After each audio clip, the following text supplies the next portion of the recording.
আসসালামু আলাইকুম প্রিয় ছাদ বাগানি। খোল ভিজাইছি, এটা একটা সুপার ফুড হিসেবে গাছের খাদ্য হিসেবে তৈরি করা হবে।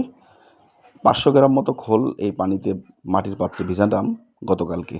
একদিন পরে যখন ঝাঁঝালো, যখন জিনিসটা বের হয়ে চলে এবং ঠান্ডা হয়ে গেছে, তখন আমি এর সাথে এখন মিশাবো ট্রাইকোডার্মা পাউডার, যেটা সাদা রঙের সাদা পাউডার। এটা ট্রাইকোডার্মা একটা উপকারী অণুজীব।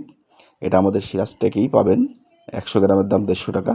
এই ট্রাইকোডার্মা পাউডারটা ওর সাথে মিশাইছি, এই 1 চামচ পরিমাণ। এরপরে এর ভিতরে দেবো খেজুরের গুড়।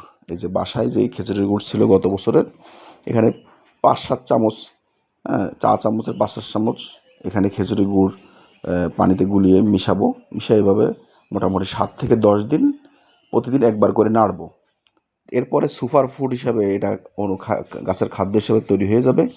তখন 1 লিটার এই খোলের পানি নেব, আর সাথে 10 লিটার থেকে 15 লিটার মানে একদম ফ্রেশ পরিষ্কার পানি নিব, নিয়ে মিশিয়ে গাছের গোড়ায় আমরা যেমন পানি দিই ওরকম পরিমাণ মতন, ছোটো গাছে ওই পরিমাণ মতন কম, বড় গাছে পরিমাণ মতো একটু বেশি, সেইভাবে আমরা প্রয়োগ করব। এর দ্বারা কী হবে, গাছের যেই পটাশিয়াম, তারপরে ম্যাগনেসিয়াম, তারপরে নাইট্রোজেন, তারপরে এগুলো ফসফরাস, এগুলো পাবে, পাশাপাশি সে অনুখাদ্য গাছে পাবে এবং গাছ শিকড় বৃদ্ধি পাবে, গাছ সবুজ হবে।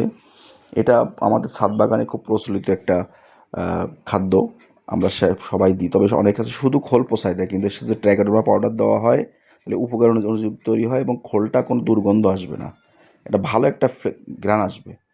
আর এমন পাতলা করব, সাধারণত 10 থেকে 15 গুণ যখন পানি দেব তখন এটা চায়ের মতো এরকম এরকম হলুদ রঙের লিগার হয়ে যাবে।